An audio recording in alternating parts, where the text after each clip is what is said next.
सरळ सेवा 2026च्या माध्यमातून जी पद भरती केली जाणार आहे त्याला एक जाहिरातीच्या माध्यमातून सुरुवात झालेली आहे आणि ही जाहिरात आली नागपूरमधनं.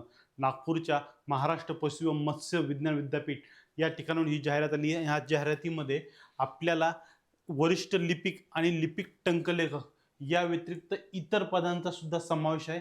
या पदांमध्ये तांत्रिक विषयांचा अंतर्भाव हा केला जातो आणि ही नवीन जाहिरात जी आलेली यामध्ये पात्रता, रिक्त जागा, पगार आणि त्यांचा अभ्यासक्रम काय असणार आहे याचं आपण इत्थंभूत स्वरूपामध्ये बघणार आहोत आजच्या लेक्चर्समध्ये.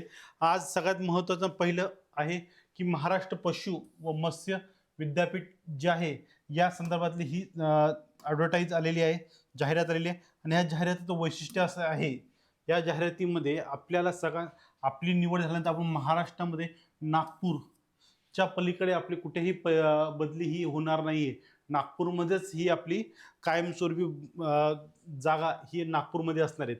ही जाहिरात जी आहे 2026मध्ये आलेली आहे आणि या संदर्भामध्ये आपल्याला गट ब शिक्षक तर गट ब क आणि ड या सहवर्गातील विविध पदांवर सरळ सेवेने नेमणुकीकरता ही जाहिरात सरळ सेवेची ही जाहिरात आलेली आहे आणि यामध्ये नागपूर अंतर्गत विद्यापीठ मुख्यालय, घटक पशु वैद्यकीय, दूध तंत्रज्ञान, मत्स्य विज्ञान महाविद्यालय, पशु पैदास प्रक्षेत्रे आणि इतर संस्था येथील आस्थापनेकरिता गट ब क ड या शिक्षकेतर सर्व वर्गातील एकूण 175 रिक्त पदं स्पर्धा परीक्षेद्वारे भरण्यात येणार आहेत आणि उमेदवाराकडून ऑनलाईन पद्धतीने अर्ज मागवण्यात येत आहे.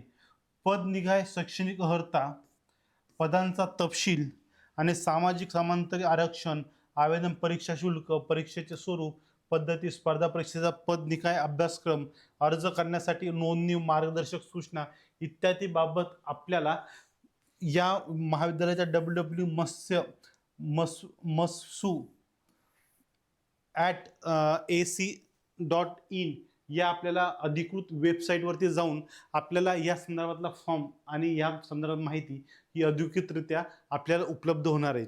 यासोबत बघा यामध्ये काय सांगितलेलं आहे, यामध्ये आपल्याला ऑनलाईन अर्ज करण्याचे वेळापत्रक सुद्धा दिलेलं आहे. यामध्ये ऑनलाईन पद्धतीने अर्ज नोंदणीची सुरुवात 28 फेब्रुवारीला झालेली आहे.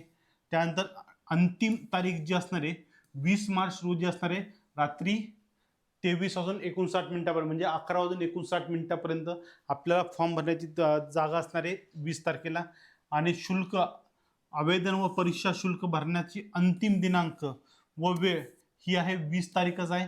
रात्री 11:59 आपण ही फॉर्म भरू शकतो. म्हणजे अर्ज करण्याला सुरुवात 28 तारखेला सुरू झाली आणि 20 तारखेपर्यंत आपण यामध्ये अर्ज भरू शकतो. या संदर्भामध्ये पात्रता काय सांगितलेली आहे, भारतीय नागरिक असावा, वय मर्यादा जी आहे उमेदवारांनी कमाल वय मर्यादा गणण्यासाठी अर्ज स्वीकारण्याचा अंतिम दिनांक 20 मार्च 2026 ग्राह्य धरण्यात येईल. म्हणजे 20 मार्च 2026 रोजी तुमचं जे वय असेल त्यानुसार तुमचं काय असणार आहे वय जे आहे वय मर्यादा इथे निश्चित केली जाणार आहे.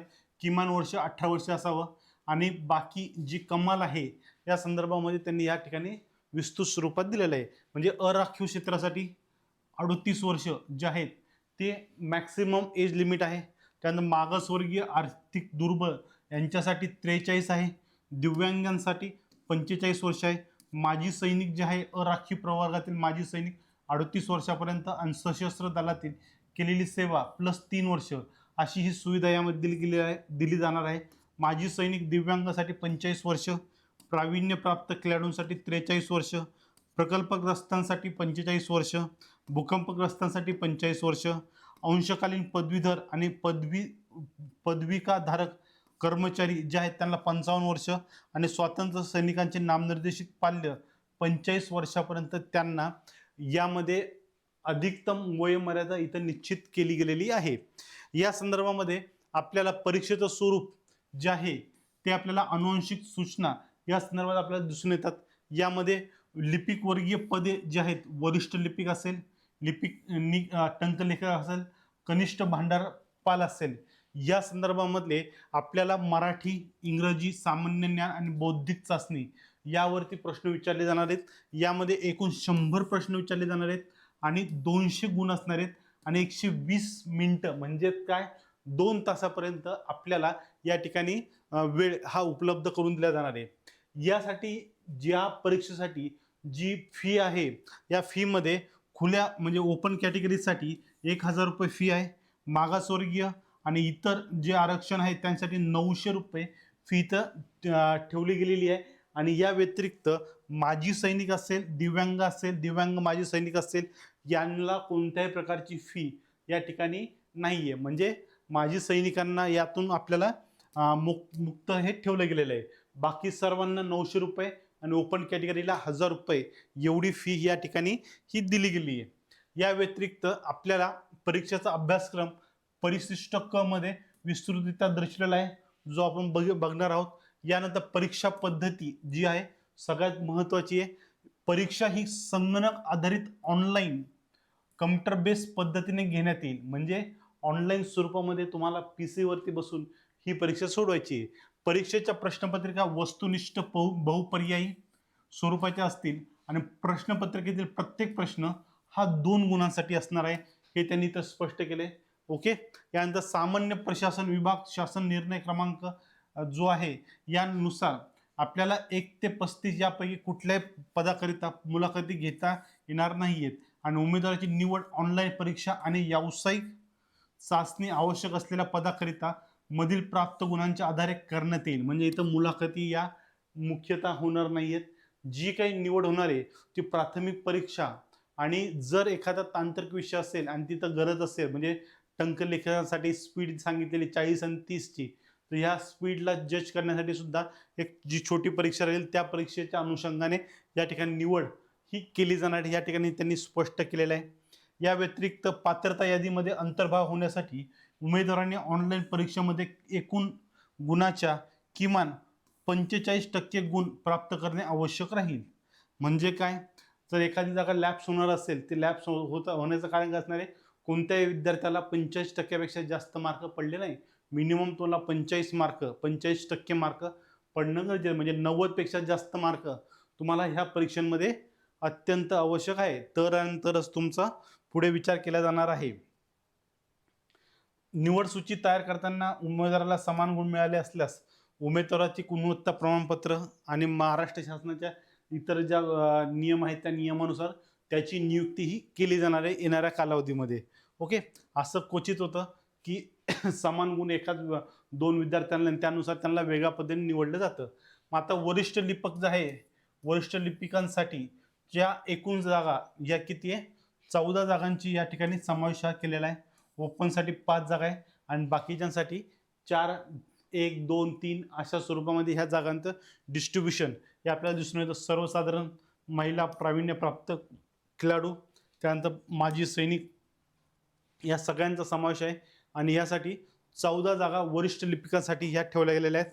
यानंतर बघा, लिपिक आणि टंकलेखक क्लर्क कम टायपिस्ट जो आहे याच्यासाठी टोटल 37 जागा यात ठेवल्या गेलेल्या आहेत आणि 37 जागापैकी ओपनसाठी 12 जागा असणार आहेत, महिलांसाठी 11 जागा आहेत, त्यात प्रावीण्यप्राप्त खेळाडू 2 जागा आहेत, माजी सैनिकांसाठी 5 जागा आहेत, प्रकल्पग्रस्त 2 जागा, भूकंपग्रस्त 1 जागा आणि अंशकालीन पदवीधर जे आहेत त्यांच्यासाठी 4 जागा. अशा 37 जागांची जाहिरात ही लिपिक प्लस टायपिस्ट जो आहे यासाठी ही दिली गेलेली आहे. ही एक महत्त्वाची जाहिरात यामध्ये आपल्याला बघता येते. यामध्ये जो अभ्यासक्रम दिलेला आहे या अभ्यासक्रमामध्ये आपल्याला मराठी, इंग्लिश, जनरल नॉलेज, सामान्य ज्ञान, क्वांटिटी ॲप्टिट्यूड आणि मॅथमॅटिक्स म्हणजे बुद्धिमापन आणि गणित यांचा समावेश असणारे मुख्यतः हे विषय लिपिक असेल, टंकलेखक असेल यांच्यासाठी हा विषय असणार आहे आणि भांडारपाल जो असेल त्यांसाठी या 4 विषयांचा समावेश असणार आहे. या व्यतिरिक्त जे स्पेशलाइज आहेत म्हणजे ग्रंथपाल असेल किंवा इतर जे पशुची व्यवस्था बघणारे असेल यांच्यासाठी तांत्रिक विषय या ठिकाणी ठेवला गेलेला आहे आणि या तांत्रिक परीक्षेनुसार तांत्रिक विषय हा या ठिकाणी असणार आहेत. आता या ठिकाणी बघा, ग्रुप बेसमध्ये प्रश्न असणार आहे. पहिल्या ग्रुपमध्ये तुम्हाला 7 क्वेश्चन मराठीचे, 6 इंग्लिशचे, 6 GKचे, 6 गणित आणि बुद्धिमापन चाचणीचे असणारे टोटल 25 प्रश्न पहिल्या सेशनला विचारले जाणार आहे आणि त्यासाठी 30 मिनिटाचा कालावधी हा जास्तीत जास्त दिला जाणार आहे. यानंतर ग्रुप बी मध्ये जाणार. ग्रुप बी मध्ये सुद्धा 6 प्रश्न मराठी, 7 प्रश्न इंग्लिश, त्यानंतर 6 प्रश्न जे असेल जी के, 6 मॅथमॅटिक्स रिझनिंगचे असणारे 25 प्रश्न विचारले जाणार, 30 प्रश्न. म्हणजे प्रत्येक प्रश्नांना यांनी इथं विभागणी ही केलेली आहे आणि त्या गटानुसार तुम्हाला दर 30 मिनिटांनी तुमच्या स्क्रीनवरती नवीन ग्रुप जो आहे तो इंट्रोड्यूस केला जाणार आहे. अशा पद्धतीने 2 तासाचा पेपर जो आहे तो इथं पूर्णत्वास केला जाणार आहे, हे त्यांनी इथं स्पष्ट केलेलं आहे. त्यामुळे महत्त्वपूर्ण आहे ही समजून घ्यायचे. विषय सुद्धा आपल्याला सेम ठेवला गेलेला आहे आणि त्यामुळे आपल्याला ह्या परीक्षेत यश मिळवायचं असेल तर करिअर ऑर्बिट अकॅडमीच्या या प्लॅटफॉर्मवरती आपल्याला या संपूर्ण परीक्षेची तयारी करून घेतली जात आहे. त्यामुळे लवकरच आपण खाली दिलेल्या लिंकवर क्लिक करायचं आणि बॅच जॉईन करायची. ठीक आहे. काही अडचण असेल, कोणती समस्या असेल तर खाली दिलेल्या नंबरवरती सुद्धा तुम्ही संपर्क साधू शकता. या माध्यमातून सुद्धा तुमचे प्रश्न सोडवले जातील. धन्यवाद. थँक्यू.